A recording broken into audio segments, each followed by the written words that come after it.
Chishio dan Gue menikmati kebersamaan mereka. Gue semakin hari semakin gemes kepada Chishio. Gue juga selalu memberikan Chishio makanan-makanan sehat. Jika Chishio protes, dia akan auto menciumnya. Karena keromantisan ini, Chishio sampai susah untuk tidur.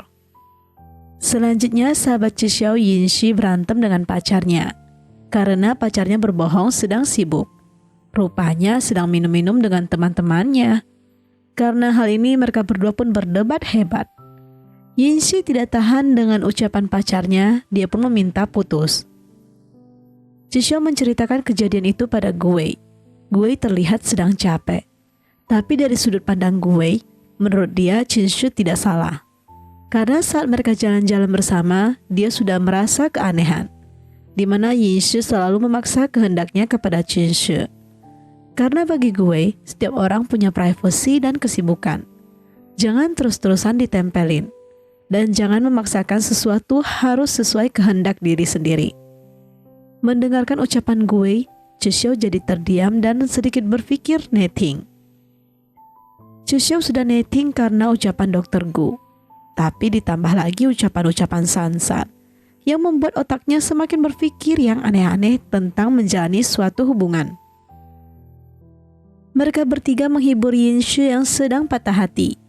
Bahkan Sansan sampai emosi banget melihat Yinshi menyakiti sahabatnya. Mendengar ucapan Sansan, Chishio pun memiliki motivasi yang baru tentang menjalani hubungan. Dr. Gu menunggu Chishio membawakan dirinya makan siang. Namun karena kasus sahabatnya, Chishio jadi punya pandangan jelek terhadap pria yang sekarang. Aduh, ada-ada aja sih. Karena sakit hati dengan para pria, mereka bertiga memutuskan untuk pergi ke sebuah bar.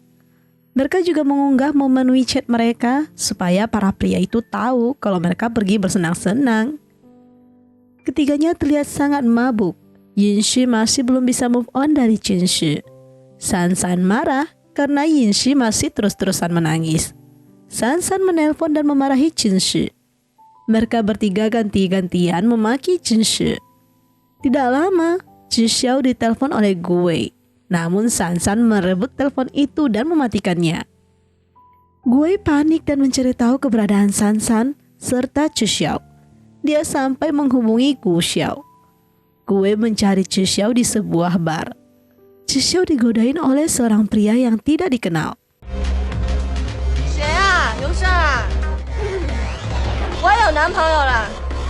Dia meminta orang itu untuk pergi karena dia sudah memiliki pacar.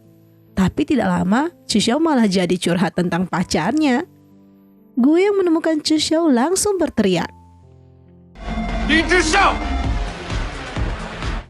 Chishio tidak takut sama sekali. Saat ditarik pulang, Chishio yang sudah mabuk menolak untuk ikut. Gue membuka bajunya dan langsung mengangkat Chishio. Dia memberikan pesan kepada pelayan. Saat perjalanan, Chishio ngomel-ngomel dan mengeluarkan unek-uneknya. Bahkan Gue tidak sempat menyampaikan satu patah kata pun. Setiap dia berusaha menjelaskan, semua kata-katanya langsung ditepis dengan tegas oleh Chishio. Gue hanya bisa bersabar menghadapi Chishio yang sedang emosi ini. Chishio meminta Gue menghentikan mobilnya. Dia ingin berjalan pulang sendirian. Gue tidak bisa menghalangi Chishio. Mengerikan sekali ya kalau Chishio sudah emosi. Selanjutnya Gue terlihat kebingungan. Dia memberanikan diri mencari Sansan. Dia meminta bantuan Sansan untuk membantunya memberikan kejutan pada Chishio. Sansan pun menghubungi Chishio. Dia membuat janji untuk pergi menginap dan pergi bermain.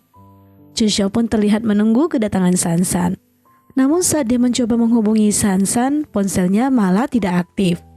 Yang muncul malahan Dr. Gu dan meminta Chishio buat naik. Chishio masih sangat jutek dong kepada Dr. Gu. Dr. Gu pun menjelaskan maksud perkataannya. Dia membujuk Chishio dengan membawa Chishio pergi berliburan. Dia juga merasa sangat bahagia jika ditempelin oleh pacarnya. Jikapun pacarnya tidak mau menempel padanya, dia yang akan menempel pada pacarnya. Karena ucapan ini, Chishio langsung luluh tak berdaya. Padahal dia mau ngambek selama 3 hari, tapi gagal total. Karena sudah tidak terlalu ngambek lagi, Chishao pun mau masuk ke dalam mobil Gue. Keduanya pun jalan menuju tempat liburan mereka. Gue berniat membawa Chishao pergi melihat meteor. Mendengar hal itu, Chishao langsung semakin bersemangat. Setiba di penginapan, mereka ditipu oleh pemilik penginapan. Pemilik penginapan berkata jika kamar tersisa hanyalah kamar pasangan. Rupanya bukannya mereka saja yang dibohongi seperti itu. Bahkan tamu couple yang lainnya juga menerima ucapan yang sama. Gue tahu jika di dalam kamar pasti banyak hiasan khusus para couple-couple. Dia meminta Chishao untuk tunggu sejenak. Dia masuk dan segera membereskan bunga-bunga yang bertebaran serta pengaman yang juga sudah tersedia. Setelah Chishao masuk, Gue masih terlihat gugup dan beralasan ingin membersihkan kursi itu. Dia diam-diam menyembunyikan barang itu di tempat yang tidak bisa ditemukan. Namun ketika Chishao duduk, dia melihat benda itu dan dia kaget banget. Dia pun beralasan ingin bersiap-siap sebelum pergi jalan. Dia segera menelpon para sohibnya. Mereka pun asik mengejek Chishao. Karena ejekan mereka, Chishao jadi semakin gugup dan khawatir. Chishao dengan cepat keluar dari kamar dan mengajak Gue untuk pergi jalan-jalan saja. Keduanya mengunjungi jembatan cinta, di mana pasangan yang berhasil melewati jembatan ini, cinta mereka akan abadi selamanya. Tapi tiba-tiba Chishao takut ketinggian. Gue berjanji akan menjaganya, karena nggak mungkin kan harus putar balik lagi. Meskipun takut, Chishao pun berusaha melewatinya. Gue berkali-kali mengganggunya, dan akhirnya mereka pun berhasil melewati jembatan cinta ini. Gue juga terlihat begitu menyayangi Chishao. Ketika mereka kembali, Gue berencana tambah kamar. Namun Chishao merasa itu sebuah pemborosan. Gue pun menuruti saja apa yang diinginkan Chishao. Gue dan Chishao merasa tidak tahu harus melakukan apa. Apalagi suasana tiba-tiba jadi canggung. Mereka pun mencoba untuk menonton film. Namun suasana semakin canggung. Apalagi Gue tiba-tiba menjatuhkan bantalan kursi itu. Gue langsung auto panik dan Chishao segera ke toilet untuk mandi. Gue tiba-tiba mendengar teriakan Chishao, dia langsung menghampiri. Karena ini Chishao pun jadi semakin teriak dan malu. Dia meminta Gue untuk pergi karena dia benar-benar sangat malu banget. Dia ingin menenangkan diri. Akhirnya Gue memutuskan untuk memesan satu kamar lagi. Chishao pun jadi sedih dan melaporkan hal ini pada sahabat-sahabatnya. Sahabatnya merasa ini kondisi yang sangat bahaya karena mereka takut Gue tidak mencintai Chishao. Mereka berpikir Gue tidak menyukai Chishao dan tidak mau sekamar dengan Chishao. Mereka pun memberikan saran kepada Chishao untuk pergi ke kamar Gue. Chishao malu dan tidak berani berjumpa Gue lagi. Dia mematikan teleponnya karena ingin menenangkan diri. Tiba-tiba lampu pun padam. Petir dan guntur terus berbunyi. Gue khawatir dengan Chishao. Dia dengan cepat pergi menemui Chishao dan memeluknya. Keduanya pun duduk diam di depan lilin. Gue membantu Chishao mengeringkan rambutnya. Chishao yang penasaran bertanya kepada Gue. Gue pun mencoba menggoda Chishao. Dia berusaha jadi agresif, tapi Chishao malah terus-terusan menghindar. Gue meminta Chishao untuk tidak berpikir sembarangan dan tidur saja, karena besok mereka masih harus mendaki. Gue pun menemani Chishao untuk tidur. Gue sebenarnya tahu isi pikiran Chishao. Dia pun berusaha menjelaskan, dia tidak mau melakukan kesenangan sesaat. Bagi dia, semua harus dipikirkan secara matang dan tidak harus buru-buru. Akhirnya Chishao tahu bahwa Gue menghindari hal ini bukan karena tidak menyukai dirinya. Justru kebalikannya, dia sangat menjaga Chishao. Keduanya pun tertidur pulas bersama. Keesokan paginya Gue membangunkan Chishao karena mau membawa Chishao melihat matahari terbit. Dia pun mencium Chishao supaya Chishao segera bangun. Keduanya pun menikmati matahari terbit yang indah ini. Chishao merasa takjub akan keindahan ini. Gue juga menceritakan masa lalunya, di mana dulu dia pertama kali menjadi dokter di desa ini. Dia pun bertekad menjadi dokter terhebat suatu saat nanti. Bagi Chishou, hal itu sudah dicapai oleh gue. Gue juga pernah berjanji akan membawa wanita yang dia cintai ke tempat ini. Romantis banget sih dokter ini. Tidak lama Chishou teringat kalau dia pernah mengunjungi tempat ini. Dia dengan semangat menceritakan pengalaman-pengalaman serta kenangan dia di desa ini. Namun pada saat itu dia bertemu dengan dokter yang sangat jutek. Tapi setelah diingat-ingat, Chishou merasa sifat dokter yang dia temui sama persis seperti gue. Gue diam dan tersenyum. Tapi menurut Chishou, dokter yang dia temui saat itu sangatlah gemuk. Gue memperlihatkan fotonya. Dan ternyata memang benar itu adalah gue yang masih muda. Rupanya mereka sudah bertemu 3 tahun lalu. Jodoh memang tidak kemana ya. Saatnya untuk pulang. Keduanya di perjalanan pulang saling bertanya siapa yang duluan menyukai. Chishou berusaha meminta gue mengaku kalau dialah yang duluan menyukai dan peduli padanya, serta mengejarnya. Namun gue memiliki berbagai alasan untuk menepis semua itu. Dia malah membalikkan lagi jika sebenarnya menurut dia, Chishou lah yang duluan menyukainya dan mengejarnya. Chishou sampai tidak bisa menjawab dan malas meladeni gue. Dia memilih untuk tidur saja deh. Namun tidak lama, gue mengakui bahwa dialah yang sebenarnya duluan menyukai Chishou. Saat tiba di depan rumah, keduanya berpelukan dulu sebelum berpisah. Namun Chishou melihat kedua orang tuanya.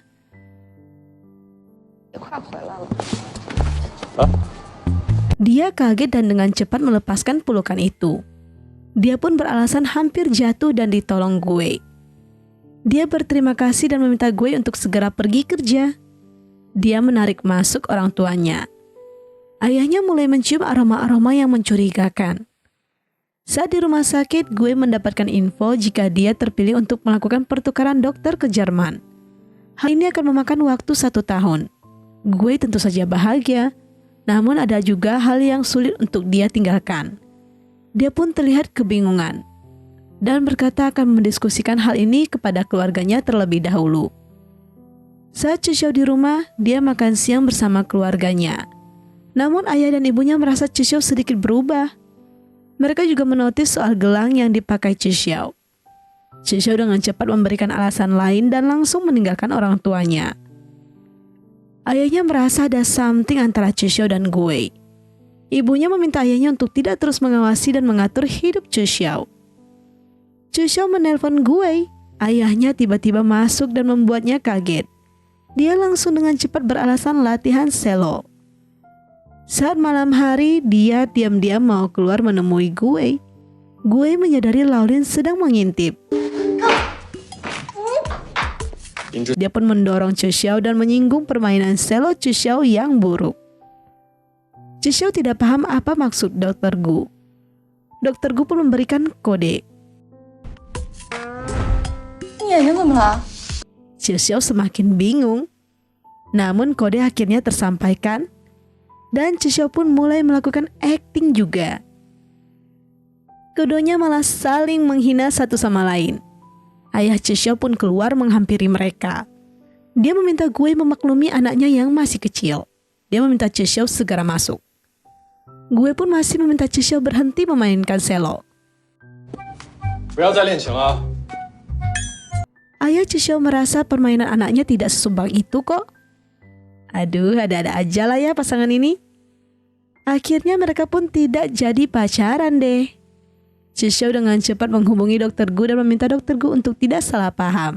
Dr. Gu memang sangat dewasa. Dia tentu saja paham akan kondisi Chishou yang memiliki strict parents. Gue bertemu wakil kepala rumah sakit. Dia pun diminta untuk mengisi formulir pertukaran ke Jerman. Chishou mengunjungi rumah sakit. Dia memberikan tiket konsernya dan meminta gue untuk datang. Gue awalnya ingin berbicara dengan Chishou mengenai keberangkatan ini. Namun dia tidak jadi mengatakannya karena dia tidak mau hal ini membuat Chishou bersedih. Chishou memberikan 2 not kecil, di mana di situ berisikan list-list perjalanan yang ingin dia lakukan ketika dia berpacaran dengan gue. Namun akhirnya Chishou melihat sebuah formulir ke Jerman atas nama gue. Gue masih berusaha menyembunyikannya. Chuxiao terlihat sangat syok untuk menerima kenyataan gue harus ke luar negeri. Dia auto nggak mood dan butuh waktu untuk menerima hal ini. Dia terdiam dan memilih untuk pulang. Saat di rumah, dia juga tidak nafsu makan dan memilih meninggalkan meja makan. Ayahnya pun semakin curiga kalau putrinya pasti sedang menjalani sebuah hubungan. Ayahnya kepo banget deh tentang Chuxiao. Ibu Li meminta ayahnya untuk tidak perlu terlalu ikut campur urusan anak muda. Gue pun mendapatkan resume tentang pekerjaan di Jerman. Hal ini membuat dia semakin bingung bagaimana mengambil keputusan. Harus mengutamakan karir atau cintanya. Di sisi lain, Chuxiao berbicara dengan sahabat-sahabatnya. Dia pun mendapatkan ide untuk mengikuti gue pergi ke Jerman juga. Saat dia pulang, dia malah makin bingung karena kerjaan di Jerman tidak ada yang cocok untuknya. Keesokannya dia memberikan tiket untuk ayah dan ibunya. Karena hal ini ayahnya jadi semakin curiga dan pergi ke kampus Chuxiao. Dia menemui Shao Qiang. Dia bertanya kepada Shao Qiang. Dan dia menarik kesimpulan kalau Shao Qiang ada hubungan dengan Chuxiao. Shao Qiang bingung mengapa Laolin malah jadi ceramah kepadanya. Merasa Pak Lin salah paham tentang hubungannya dan Chuxiao. Dia pun perlahan menjelaskan dan memanggil manajernya sebagai pacarnya. Karena salah paham, Laolin pun pamit pergi. Tapi di sini Shao Qiang sepertinya sudah lumayan move on ya, gengs. Nggak sad boy amat lah ya. Selanjutnya terlihat gue menghampiri Chuxiao. Chuxiao ingin menghindarinya, namun dia tertabrak dan jatuh. Gue dengan cepat membantunya dan memapahnya. Ayah Chuxiao menelpon dan mendengar Chuxiao sepertinya sedang berada di rumah sakit. Sudah jelas ayah dan ibunya pun auto panik dan berangkat ke rumah sakit. Dokter Gu memberanikan diri bertanya kepada Chuxiao soal pendapat dia menjadi pacar seorang dokter. Chuxiao merasa Dokter Gu tidak punya waktu. Gue meminta maaf soal dia yang tidak bisa terus-terusan menemani Chuxiao. Sebenarnya bukan hal inilah yang dikhawatirkan Chuxiao.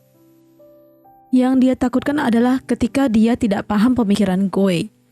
Dia takut gue berubah. Akhirnya gue sedikit lega. Rupanya Chuxiao mengkhawatirkan perasaan dia akan berubah. Dia menjelaskan kepada Chuxiao, dia menganggap wanita lain itu biasa saja. Dia sudah terbiasa melihat tubuh-tubuh wanita ketika di ruang operasi. Jadi bagi dia, semua orang itu biasa dan hanya Chuxiao lah yang spesial di matanya. Karena itu dia memutuskan untuk tidak pergi.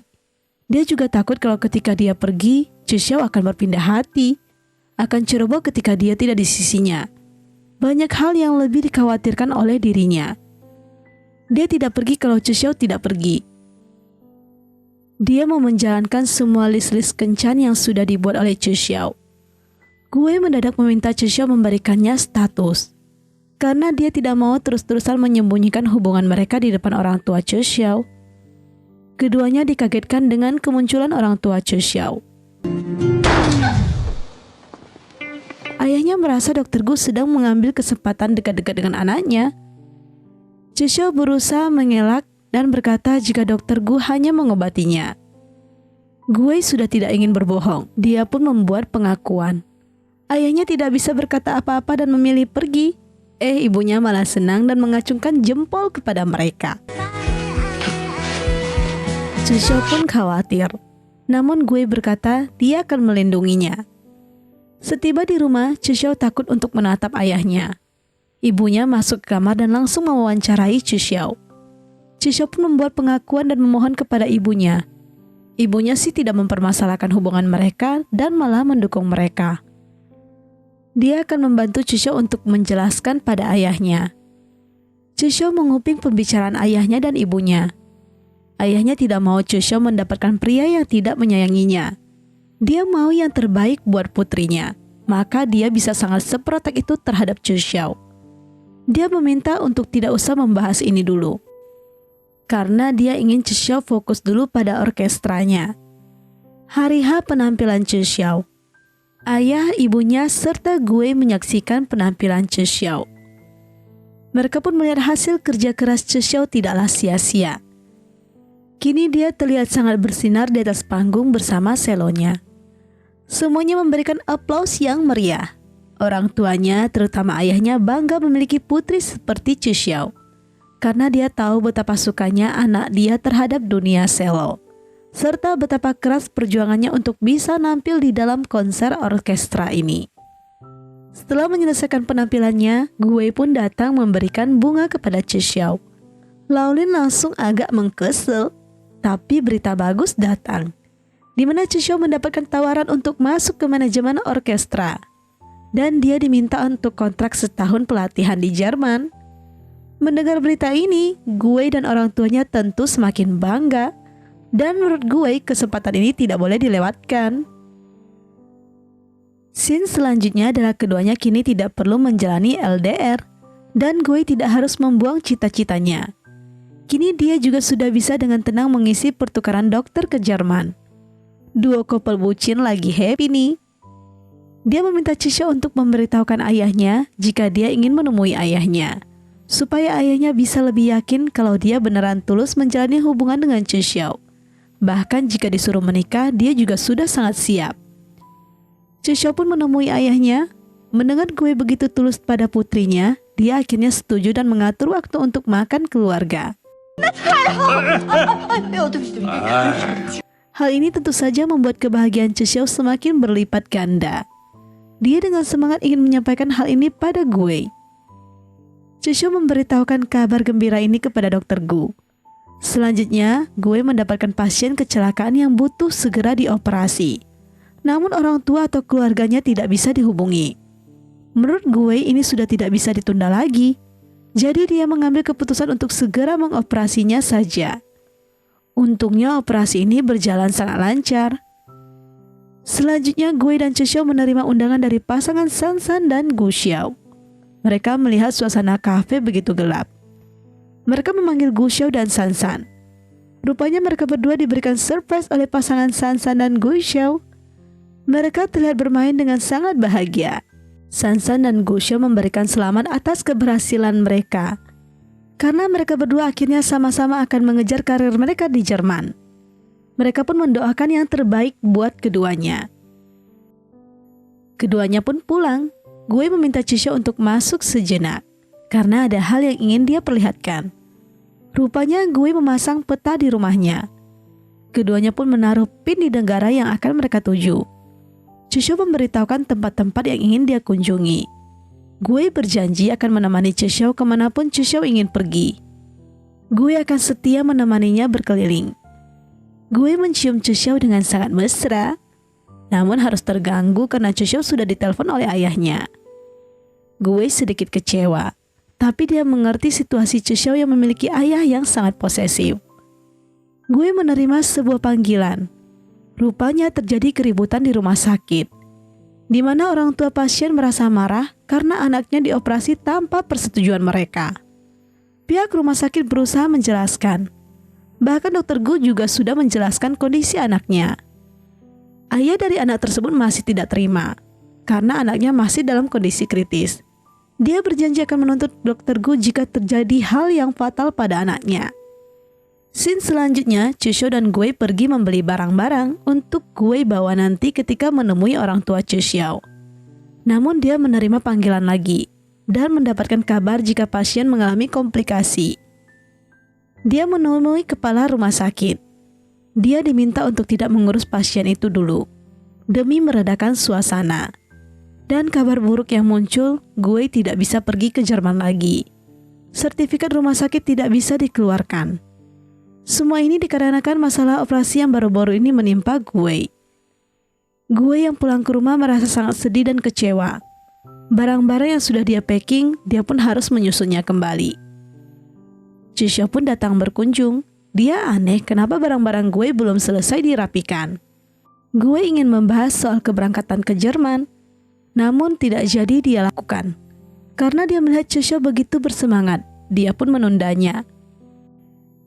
Gue kembali mendapatkan lagi laporan dari rumah sakit. Masalah yang terjadi sekarang semakin kacau, di mana berita tentang operasinya yang sekarang dikait-kaitkan dengan operasinya yang dulu. Dia dianggap sebagai dokter yang melakukan kejahatan dan tidak mengutamakan nyawa pasien. Hal ini membuat trauma masa lalunya pun muncul lagi. Dia dengan cepat mengunjungi rumah sakit. orang tua pasien terus memojokkan dirinya. Dan ternyata orang tua ini sengaja menyebarkan masa lalu gue ke publik, sehingga banyak orang mencaci maki gue di internet. Dokter Gao yang kembali langsung membela gue dan mengancam jika orang tua pasien melakukan sesuatu yang berlebihan, dia tidak segan untuk menuntut mereka. Karena dampak masalah ini, gue akhirnya tidak bisa bekerja untuk sementara. Dia diminta off-kan dulu semua operasi yang ada. Bahkan ada salah satu keluarga pasien yang ikut terpengaruh gosip yang ada dan meminta pergantian dokter bedah. Hal ini membuat dokter Gu cukup terpukul. Di sisi lain, ayah Chishou sudah siap menyambut kedatangan sang mantu. Chishou tertawa melihat ayahnya yang berpenampilan begitu rapi. Dokter Gu ingin membatalkan makan malam bersama keluarga Chishou. Namun dia batal mengirim pesannya karena Chishou mengirimkan makanan-makanan yang sudah disiapkan. Gue tiba di rumah. Chishou dengan cepat turun menjemputnya. Namun gue terlihat tidak fokus sama sekali. Bahkan dia tidak banyak menjawab Chishou. Saat dia ingin berbicara, ayahnya malah datang dan meminta mereka segera naik. Mereka pun kini sudah berkumpul. Orang tua Chishou sangat menyambut kedatangan gue. Gue masih terdiam dan bingung harus berbicara apa. Dia hanya menjawab dengan singkat pertanyaan yang dilontarkan. Tapi saat dia ditanyakan soal plan masa depan bersama Chishou, gue jadi teringat soal pekerjaannya yang sedang terancam. Dia jadi terlihat ragu dan berkata berniat merencanakan ulang soal pernikahan mereka. Karena dia merasa pekerjaannya belum stabil. Mendengar hal ini, Chishou dan keluarganya kaget. Kenapa tidak sesuai ucapan gue yang sebelumnya ya? Gue merasa dia harusnya hari ini tidak datang. Wah, mendengar ucapan gue, Laolin sangat emosi dan memintanya untuk segera pergi. Dia juga meminta gue membawa pergi hadiahnya. Chishou merasa ada yang aneh. Karena dia tahu gue bukanlah orang seperti itu. Dia menghampiri gue dan meminta penjelasan. Gue hanya bisa meminta maaf saja. Chishou berusaha mencari tahu apa masalahnya. Dia bertanya kepada gue, tapi gue terus-terusan bilang bukan. Hal ini membuat Chishou benar-benar tidak paham jalan pikiran gue. Gue juga merasa dia butuh waktu untuk menyelesaikan masalah dia. Karena bagi dia, tidak semua hal harus dikasih alasan. Wah, karena hal ini Chishou jadi kecewa. Dia pulang dengan wajah sedih.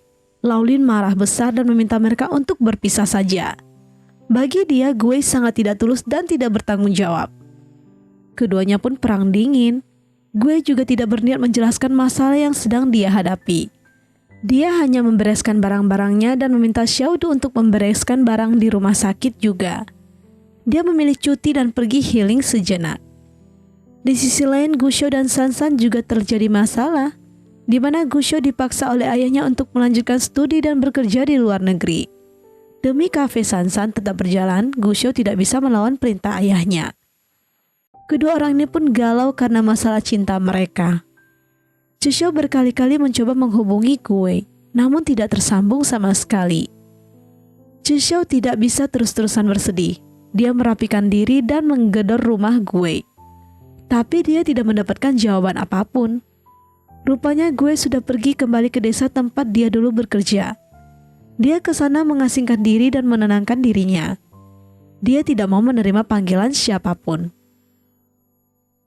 Di rumah sakit, orang tua pasien terus membuat onar. Dia memanggil pihak investigasi untuk membuat Dokter Gu bersalah. Namun pihak rumah sakit terutama Dokter Yan berusaha memberikan penjelasan.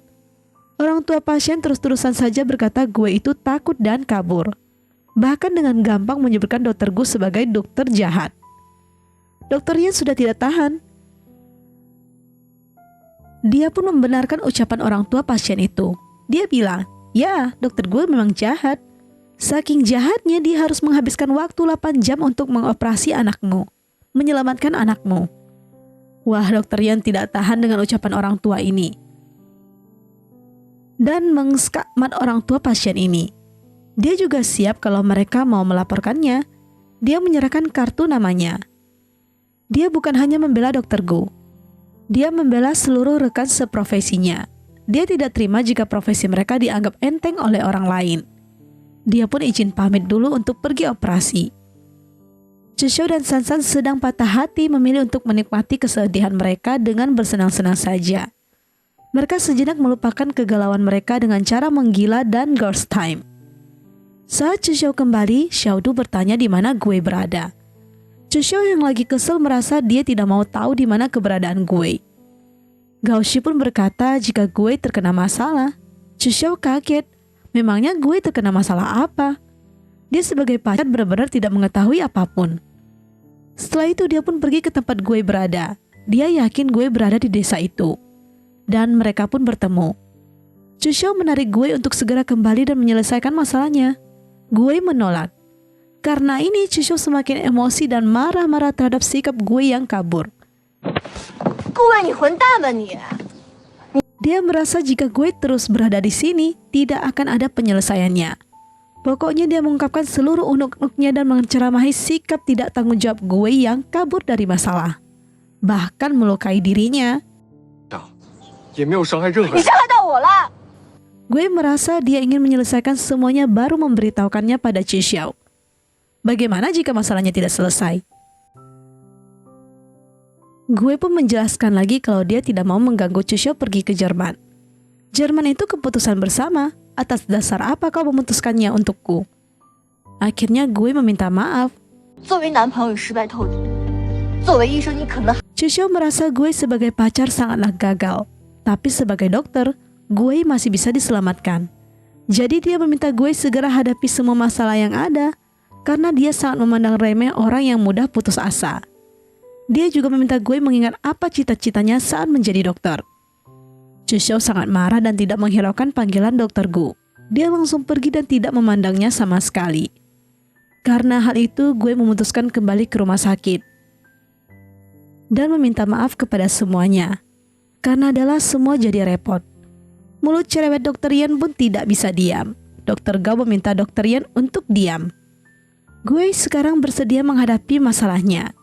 Dia akan menyiapkan semua berkas investigasi. Dia meminta bantuan kepada mereka semua juga. Tidak lama mereka mendapatkan informasi jika pasien ranjang 16 mengalami pendarahan parah. Mereka pun dengan cepat pergi memeriksa pasien. Pasien ini pun sedang kritis dan segera wajib dioperasi. Namun orang tua pasien ini masih tidak percaya kepada Dr. Gu. Mereka meminta Dr. Yan untuk mengoperasi anak mereka. Dr. Yan merasa dia bukanlah dokter utama saat melakukan operasi. Jadi dia tidak tahu bagaimana kondisi sang pasien. Gue pun akhirnya mengajukan diri. Dia tahu mereka tidak mempercayai dirinya, namun dia berani mempertaruhkan karirnya. Karena tidak ada pilihan, sang ayah pun memperbolehkannya. Dia berlutut dan memohon agar Gue bisa menyelamatkan putranya. Gue pun melakukan operasi. Operasi itu berjalan sangat lancar dan sangat sukses. Sang pasien ingin bertemu Gue. Dia pun berterima kasih. Orang tua pasien pun berterima kasih karena Gue sudah menyelamatkan putra mereka. Mereka merasa tidak enak hati karena sudah salah paham terhadap Gue. Gue tidak mau membahas hal itu dulu. Dia merasa kesehatan pasienlah yang paling penting saat ini. Dia pun merasa kalau dia sudah tersadar setelah dimarahi oleh seseorang. Dia terlalu memikirkan pandangan orang sampai-sampai dia lupa tujuan utama dia menjadi dokter. Jadi dia sudah putuskan untuk mengikuti prosedur untuk investigasi. Dia yakin dia tidak melakukan sesuatu yang salah. Chishou mendengar semua ucapan Dr. Gu, dia pun sudah tahu hasil dari masalah ini. Dia memilih untuk pulang dan tak menemui Dr. Gu. Saat sampai di rumah, Dr. Gu pergi menemui Chishou. Dia meminta maaf dan mengajak Chishou makan malam. Namun Chishou dengan tegas berkata kalau Gue sebagai pacar sudah gagal. Dia sakit hati dan tidak mau dengan mudah memaafkan Gue. Gue masih berusaha. Ibunya yang membuka pintu. Dia berkata kalau Chishou membutuhkan istirahat dan segera tidur. Dia juga meminta Gue untuk tidak sering datang ke rumahnya. Dia tidak mau kesehatan Laolin terganggu karena emosi.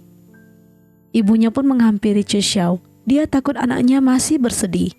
Namun Chishou berusaha menunjukkan sisi dia yang sedang baik-baik saja. Dia meminta ibunya untuk tidak khawatir. Padahal hati dia benar-benar sedang terluka. Ibunya sangat tahu kalau dia sedang tidak baik-baik saja. Keesokannya Gue menaruhkan sarapan pagi di depan pintu Chishou. Dia juga pergi mengunjungi Chishou di tempat latihannya. Chishou tetap memutuskan untuk pergi ke Jerman. Dia tidak mau mempedulikan Gue yang datang menemuinya. Gue pun terlihat menunggu dirinya. Gue berharap dia bisa berbicara dengan Chixiao. Chixiao benar-benar tidak mau mempedulikan gue sama sekali. Karena mendengar orang-orang terus membicarakan gue, Chixiao pun keluar dan berkata kalau gue mengganggunya. Dia meminta gue untuk pergi. Xiao Jiang juga membantu Chixiao. Dia merasa tidak pantas gue menunggu di depan kantor tempat Chixiao bekerja. Gue pun berkata dia akan menunggu Chixiao di depan rumah. Kasihan banget ya Dokter Gu, tapi gimana dong, Chixiao juga sakit hati dengan masalah sebelumnya. Saat di rumah, gue berinisiatif memberikan Chixiao bunga. Bukannya diterima, Chixiao langsung mengembalikan bunga itu. Gue pun memikirkan ide lain lagi. Dia sengaja membuat badan serta mukanya kepanasan. Dia pergi mengetuk pintu rumah Chixiao dan akting sedang sakit. Chixiao tahu gue sedang berbohong. Dia menjawab setiap perkataan gue dengan sangat jutek. Dia menekankan kalau mereka sudah putus. Gue pun hanya bisa semakin akting sedang sakit. Dia sengaja menumbangkan gelas-gelasnya. Hal ini pun terdengar oleh Chixiao. Chixiao pun dengan cepat membantunya. Dia merasa badan gue sangat panas dan demam tinggi. Dia membantu gue berbaring di kamarnya. Dia meminta Chixiao jangan pergi. Dia pun mencarikan gue obat demam. Saat Chixiao pergi mengambil minum, gue dengan cepat mengganti obat itu dengan vitamin. Malah tumpah. Gue pun kembali bermanja-manja lagi. Dia meminta Chixiao memasakkannya bubur. Chixiao pun tidak bisa menolak dan berusaha mengurus gue yang dia anggap sedang sakit ini. Chixiao pun selesai membuat bubur. Dia menyuapi gue, namun dia merasa menduduki hal aneh. Akhirnya kebohongan gue pun terbongkar. Gue memohon maaf kepada Chixiao karena dia bingung harus bagaimana lagi. Hanya dengan cara ini yang terfikirkan olehnya untuk menarik perhatian Chixiao. Chixiao meminta gue untuk stop semua ini karena dia juga sudah mau ke Jerman. Gue benar-benar tidak bisa berkata apapun lagi. Dia pun berjanji tidak akan mengganggu Chixiao lagi. Dia akan benar-benar membebaskan Chixiao. Chixiao pun menangis dan pergi. Dia pun mencabut semua pin yang ada di peta itu. Dia juga sedih harus berakhir seperti ini. Padahal masih sama-sama saling cinta, tapi harus terjadi kesalahpahaman yang begitu hebat. Chixiao melepaskan tanda cintanya dan menyimpannya. Namun kenangan yang sudah dia lewati bersama gue, susah buat dia lupakan. Kenangan itu begitu melekat dan terngiang di otaknya. Gue juga merasakan kesedihan yang sama, harus melepaskan wanita yang begitu dia cintai. Di sisi lain, Chunse menemui Yinshi. Dia berkata dia akan bekerja di kota lain. Yinshi masih menyembunyikan perasaannya. Dia berusaha terlihat kuat dan tidak peduli. Padahal hati dia sebenarnya sangat sedih. Sedangkan Sansan harus mengetahui jika kafe ini disita, serta Gu Xiao yang sudah pergi ke luar negeri. Xiao Jiang menemui Chixiao dan bertanya soal berkas ke Jerman. Xiao Jiang tahu Chixiao masih terlihat ragu. Xiao Jiang menceritakan pengalaman dia dan Envy. Akhirnya, Chixiao berpikir semalaman. Keesokan harinya, Chixiao menemui Envy dan berkata jika dia tidak jadi pergi. Alasannya sama seperti Envy. Envy pun tidak mempermasalahkan keputusan Chixiao yang tidak jadi pergi ke Jerman. Chixiao mendapatkan pesan jika izin bedah Dokter Gu dicabut. Karena hal ini, Chixiao panik dan langsung menuju ke rumah sakit. Dia langsung menemui keluarga pasien. Dia pun menceritakan pengalaman dia dan kesan pertamanya kepada Dokter Gu. Dulu dia juga berpendapat yang sama seperti mereka. Tapi setelah dia melihat Dokter Gu yang begitu rela berkorban demi pasien, dia jadi tahu yang sebenarnya tentang karakter Dokter Gu. Dia tidak mau izin bedah Dokter Gu dicabut, karena masih banyak pasien di sana yang mengharapkan ditangani oleh Dokter Gu. Bagaimana nasib mereka jika izin dokternya dicabut? Gue mendengar semua ucapan-ucapan yang dilontarkan Chixiao untuk membelanya. Dia pun meminta maaf kepada pihak keluarga pasien dan langsung membawanya pergi. Chixiao kesal. Gue tidak mau menjelaskan apapun kepada keluarga pasien. Dia pun menarik gue untuk kembali menjelaskan kepada mereka. Namun gue meminta Chixiao untuk tidak perlu melakukan hal itu. Gue membiarkan Chixiao ngoceh-ngoceh dulu, setelah itu dia berbicara. Kenapa kau membelaku? Kau memikirkanku, tidak bisa merelakanku. Tidak bisa meninggalkanku kan? Gue terus menggodanya. 离不开我是不是？ Cishiao dengan cepat ngeles. Gue berkata, kalau gugatannya sudah dicabut dan aku dinyatakan tidak bersalah kok. Cishiao malu dan ingin segera pergi. Namun gue menarik dan berkata kalau kali ini dia benar-benar flu. Dia meminta Cishiao merawatnya. Cishiao tidak bisa menolak deh. Keduanya kini sudah berbaikan, di mana gue sudah bisa bermanja-manja dengan Cishiao. Dan Cishiao juga sudah memberitahukan jika dirinya tidak jadi pergi ke Jerman. Namun dia meminta gue tidak boleh percaya diri. Semua ini demi Pak Lin. Di sini gue ingin membawa Cishiao makan malam bersama, karena Cishiao besok akan ulang tahun. Dia berjanji tidak akan terlambat dan meminta Dr. Yan mengganti shiftnya. Cishiao pun setuju dan memilih untuk segera pulang, karena takut Laolin mencarinya. Dr. Gu terlihat tidak rela, tapi mau tidak mau Cishiao harus cepat kembali. Keesokannya Cishiao sudah siap untuk berangkat kencan dengan gue. Namun saat dia keluar, orang tuanya sudah menyiapkan begitu banyak makanan enak. Karena hal ini, dia pun harus datang terlambat di tempat janjiannya. Gue rela menunggu Cishiao. Cishiao merayakan ulang tahunnya sampai lupa waktu. Bahkan orang tuanya juga menyiapkan kue ulang tahun untuknya. Gue masih setia menunggu. Jika dipikir-pikir, begini rasanya menunggu. Karena selama ini Cishiao lah yang selalu menunggunya. Bukan sekali, bahkan berkali-kali. Rupanya selama ini aku merasa aku menjaganya dengan baik. Tapi dialah yang selalu ada untukku dan menemaniku.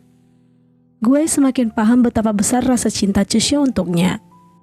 Acara di rumah sudah selesai. Ibu Cishiao tahu kalau Cishiao tidak janjian dengan teman-temannya, tapi bersama gue.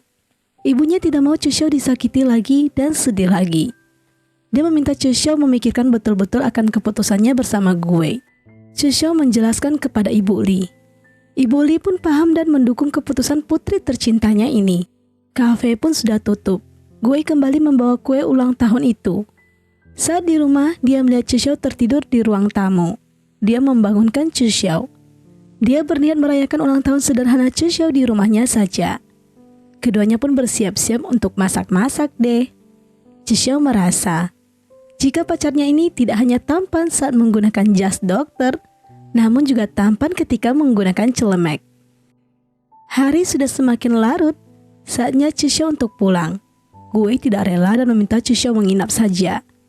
Namun Cishiao merasa itu tidak mungkin, karena pasti dia dibunuh ayahnya. Muka gue pun cemberut dan sedih, karena dia merasa seperti menemui selingkuhannya. Dia harus kucing-kucingan saat merayakan ulang tahun pacarnya sendiri. Cishiao merasa dia bisa nginap dan sama-sama terus jika mereka sudah menikah. Mendengar ucapan Cishiao, gue tiba-tiba ingin membawa hubungan mereka ke jenjang yang lebih serius. Dia pun melamar Cishiao. Dia mengungkapkan seluruh isi hati dan pikiran dia, serta pandangan dia selama ini terhadap Cishiao. Dia sangat iri dengan keharmonisan keluarga Cishiao. Bahkan dia menjadikan hubungan cinta orang tua Cishiao sebagai panutannya. Dia tidak bisa memastikan jika suatu saat mereka akan baik-baik saja tanpa ada konflik. Cuma dia berjanji akan selalu menemani Cishiao dalam keadaan senang maupun susah. Cishiao terharu mendengar setiap ucapan serius yang dilontarkan Gue. Cishiao, 你愿意嫁给我吗？ Dia pun menerima lamaran Gue. Keesokannya, Gaoshi mendengar Gue sudah melamar Cishiao. Keduanya pun berbicara di rooftop rumah sakit. Gaoshi sebenarnya sudah menerima kalau mereka sudah berpacaran. Hanya saja dia masih berpikir, apa kurangnya dia dari Cishiao. Gue meminta Gaoshi untuk tidak memikirkan yang aneh-aneh. Karena bagi dia, Gaoshi layak mendapatkan yang lebih baik darinya dan yang serius mencintainya. Gaoshi pun sudah merelakan Gue. Dia memberikan selamat kepadanya. Meski pedih, dia harus segera move on. Cishiao pun menyampaikan kabar gembira ini pada sahabat-sahabatnya. Tentu saja mereka turut senang akan berita bahagia ini. Di sisi lain, Cishiao menunggu kepulangan Gue. Gue ingin dengan cepat menikahi Cishiao, supaya dia bisa secara resmi tinggal bersama orang yang dia cintai. Dia pun meminta Cishiao untuk mendiskusikan hal ini kepada orang tuanya. Namun saat Cishiao di rumah, dia melihat ayahnya sedang dalam suasana hati yang buruk. Dia pun belum bisa menjelaskan hal ini. Dia memilih waktu yang tepat dulu. Keesokannya, Cheseo memberanikan diri mengatakan soal lamaran ini kepada ayah dan ibunya. Ibunya memberikan waktu berdua untuk mereka berbicara. Cheseo mengungkapkan apa isi pikirannya kepada ayahnya. Selama ini dia selalu mematuhi ayahnya. Dia pun memohon kepada ayahnya untuk kali ini saja dia ingin memilih jalan hidupnya sendiri.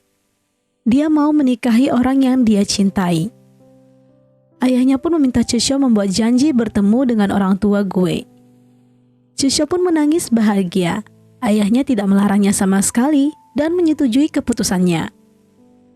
Selanjutnya ayahnya menyerahkan beberapa kartu dan tagihan-tagihan bulanan yang harus dibayar ke depannya.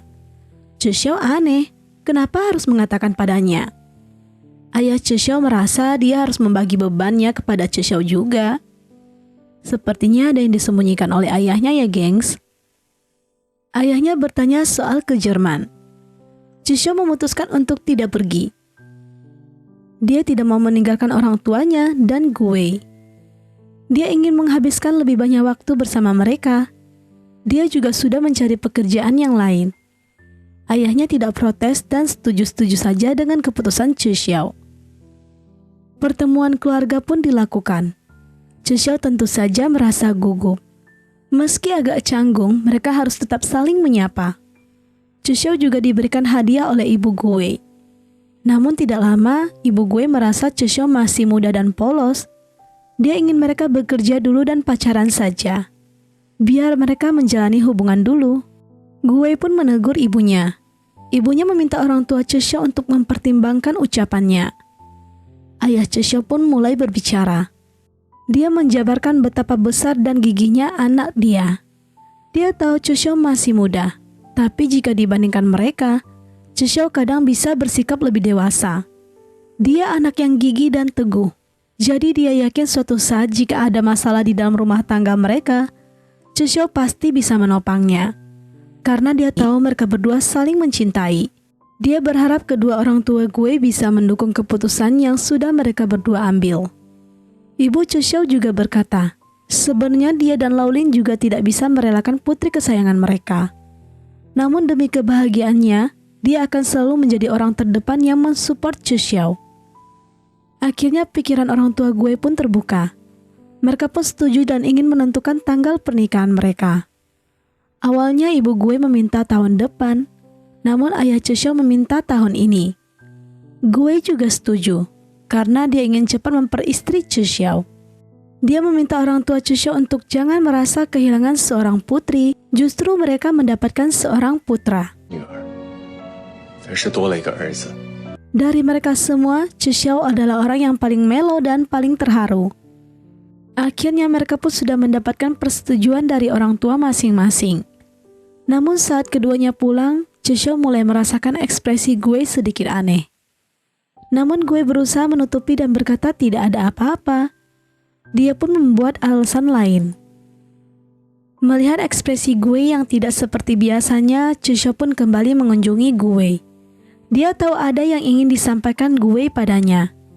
Awalnya dia mengira Gue ragu menikahinya. Tapi Gue meminta Cheseo untuk jangan panik. Rupanya ini berhubungan sama kesehatan ayahnya. Gue pun sudah tidak mau menyimpan rahasia ini.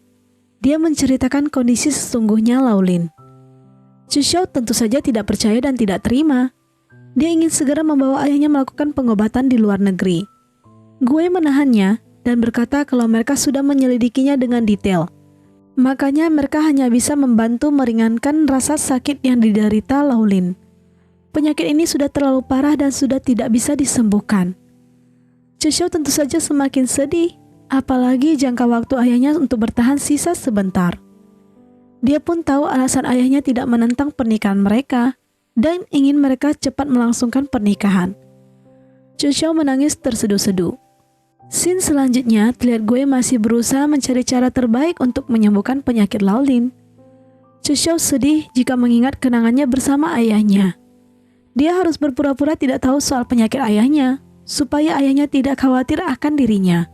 Gue tahu jika Cheseo sedang berada dalam kesedihan yang tidak bisa dia ungkapkan dengan kata-kata. Jadi dia hanya bisa memberikan pelukan hangat untuk menenangkan Cheseo. Gue berusaha menguatkan Chuxiao. Dia berkata kalau Laolin sangat tenang. Justru dia lebih mengkhawatirkan kondisi Chuxiao. Chuxiao merasa Tuhan tidak adil padanya. Padahal dia sudah membuat permohonan untuk kesehatan keluarganya. Mengapa setiap doa ulang tahunnya tidak ada yang dikabulkan? Aduh, sad banget gak sih? Keesokannya, Chuxiao menyiapkan makanan kesukaan ayahnya. Dia juga menyerahkan draft pernikahan yang sudah dia pilah. Dia meminta ayah dan ibunya untuk membantu dia memilih konsep pernikahan. Meskipun sedih akan kehilangan ayahnya, namun dia tidak mau menyanyiakan kenangan yang masih bisa mereka nikmatin sekarang. Dia berusaha selalu quality time bersama ayah dan ibu tercintanya. Dia membawa ayahnya untuk mencicipi makanan. Dia berusaha mengikuti semua keinginan ayahnya. Melihat perilaku yang tidak biasa Chuxiao, ayahnya jadi merasa ada yang aneh terhadap Chuxiao. Scene selanjutnya, Chuxiao bangun dari mimpi buruknya. Dia melihat ayahnya pergi meninggalkannya. Karena hal ini dia pun ke kamar ayah dan ibunya untuk tidur bersama. Dia ingin terus menempelin ayah dan ibunya. Selanjutnya Gue datang ke rumah untuk melakukan pemeriksaan rutin. Setelah selesai, ayahnya pun meminta Gue untuk jujur. Gue jujur jika Chuxiao sudah mengetahui semuanya. Ayahnya tidak menyalahkan Gue sama sekali, karena cepat atau lambat akan ketahuan juga. Laolin menceritakan betapa besar sayangnya kepada Chuxiao. Dia sejujurnya tidak rela melepaskan putri kesayangannya kepada Gue. Namun umur anaknya memang sudah sampai di batas untuk berpacaran. Dia pun mempertanyakan keseriusan Gue. Gue berjanji akan terus menjaga Chuxiao sepanjang hidupnya. Mendengar omongan Gue, Laolin pun jadi tenang. Di sisi lain, Guxiao menerima undangan pernikahan Gue. Dia kembali dan langsung pergi ke tempat kafe Sansan. Sansan pun melihat sosok Guxiao. Dia berkata kalau dia sudah menjadi pemilik kafe ini. Guxiao mengira jika dia tidak begitu disambut karena dia sudah menyakiti hati Sansan. Namun tidak demikian. Saat di rumah, Chuxiao bersiap-siap ingin membawa ayah dan ibunya menemani dirinya pergi mencoba baju pengantin. Namun saat Chuxiao masuk ke dalam kamar untuk bersiap, Laolin mendadak tidak enak dan memuntahkan makanannya. Ibu Chuxiao tidak sanggup menyembunyikan kesedihannya, tapi mereka tidak mau membuat Chuxiao panik. Mereka dengan cepat keluar dan berpura-pura tidak terjadi sesuatu. Chuxiao sebenarnya sadar ada yang tidak beres. Saat di tempat fitting baju pengantin, Gue terlihat tidak tenang. Chuxiao pun sudah siap. Saat tirai dibuka, Gue dan ayah ibunya itu pun dibuat terdiam karena melihat kecantikan Chuxiao. Gue pun hanya terdiam tertegun. Ayahnya malah sibuk memotret putri cantiknya ini. Dia berusaha memotret mereka dari berbagai sudut. Chuxiao meminta ayahnya untuk mencoba baju juga, supaya mereka bisa latihan menggandeng mempelai wanita. Ayahnya pun masuk untuk berganti pakaian. Tapi Chuxiao pun menangis. Dia merasa, mengapa tubuh ayahnya begitu kurus? Chuxiao pun tidak bisa menahan kesedihannya. Gue berusaha memeluk dan menenangkannya. Ibu Chuxiao juga ikutan sedih. Dia juga tidak sanggup harus kehilangan Laolin. Scene selanjutnya, Chuxiao terlihat duduk memakan es krimnya. Ayahnya pun menghampiri dia. Ayahnya meminta Chuxiao untuk segera dewasa. Karena dia tidak bisa selamanya menemani Chuxiao. Chuxiao tidak mau tahu. Dia ingin ayahnya menemaninya seumur hidup. Bahkan dia menuntut ayahnya untuk menemani anaknya seumur hidup juga. Dia ingin ayahnya mengurus anaknya serta mendisiplinkan anaknya sampai kuliah. Suasana jadi semakin melau. Chuxiao pun tak bisa menahan tangisannya. Ayahnya berusaha menenangkannya dan memintanya untuk latihan jalan karpet merah saja. Chuxiao pun semakin nangis terseduh-seduh. Selanjutnya terlihat Chuxiao bingung mau menulis apa di dalam surat sumpah cintanya. Dia kepo Gue menulis apa ya? Dia pun meminta Sansan mencari tahu. Guxiao yang diperintahkan langsung ingin mengintip. Namun Gue tahu isi otak Guxiao dan Sansan. Bukannya mendapatkan informasi, Guxiao malah diusir deh. Hari H pernikahan, Chuxiao mengajak ayahnya untuk latihan jalan di karpet merah. Ayahnya merasa dia seperti mengantar Chuxiao pergi sekolah. Bedanya dulu dia bisa menjemput Chuxiao untuk pulang. Tapi dia juga yakin jika Chuxiao tidak pulang, Berarti dia sudah menjalani hidup yang bahagia bersama gue. 才说明你过得很幸福。 Bermakna sekali ya kata-katanya. Tapi kecerobohan Chishio pun terjadi, di mana dia lupa membawa kertas sumpah yang sudah dia tulis. Ayahnya benar-benar salut pada putrinya ini. 我今天也服了我自己了。 Acara pun dimulai, di mana ayah Chishio dengan senyum lebarnya mengantarkan putri tercintanya pada suaminya, yaitu gue. Gue meminta ayah Chishio untuk tenang menyerahkan Chishio padanya. Keduanya pun melakukan sumpah cinta di atas altar. Gue menjabarkan janji cinta serta keberuntungannya bertemu Chishio. Chishio terharu mendengar setiap kata-kata yang dilontarkan gue. Saat Chishio melakukan sumpahnya, dia awalnya ingin menggunakan kertas yang sudah dia buat, namun tidak jadi dia gunakan. Dia dengan alami mengeluarkan semua kata-kata yang ada di otaknya. Dia menjabarkan awal pertemuan hingga sekarang. Awal jatuh cinta sampai dia harus menjadi istri gue. Dia tahu dia ceroboh dan bertolak belakang dengan karakter gue. Bahkan orang tuanya mengatainya sebagai penghancur terbaik. Namun dia akan berusaha untuk menjadi yang terbaik bagi gue. Kini dia berani dengan tegas berkata kalau dia ingin seumur hidup bersama gue. Kau sudah menjadi milikku. Aku juga sudah menjadi milikmu. Gue pun terharu mendengar ucapan manis dari Chishio. Semua memberikan aplaus yang meriah. Mereka pun melakukan pertukaran cincin serta wedding kissing. Acara selesai. Namun gue penasaran isi sebenarnya dari surat buatan Chishio itu apa ya? Dia pun dengan lantang membacanya. Isinya benar-benar membuat gue salut saat membacanya. Isinya bukan pesan cinta, melainkan kritikan pedas Chishio terhadap gue. Tapi di endingnya tetap membuat gue merasa dia sangat dicintai oleh Chishio. Selanjutnya terlihat Chishio mengucapkan perpisahan kepada ayah dan ibunya, karena kini dia telah resmi menjadi istri gue. Ibunya pun memberitahukan di mana ayahnya menyembunyikan hadiah untuk dirinya. Chishio menemukan hadiah ayahnya, yaitu berupa surat-surat yang dia tulis secara pribadi. Ayahnya memberikan beberapa pesan yang tidak bisa dia sampaikan secara langsung. Jadi dia menjabarkannya dalam tulisan di kertas. Dia rupanya selama ini diam-diam mengabulkan 100 wishlist Chishio, di mana Chishio ingin memasang puzzle bersama ayahnya, makan burger bersama ayahnya, serta makan es krim bersama ayahnya. Dia pun diam-diam mewujudkan itu semua. Mereka pun melewati waktu bahagia bersama, canda tawa bersama, dan Laulin tidak begitu memikirkan penyakitnya. Bahkan gue juga terlihat begitu menyayangi putri tercintanya. Mereka menikmati momen-momen kebersamaan yang masih bisa mereka lalui bersama.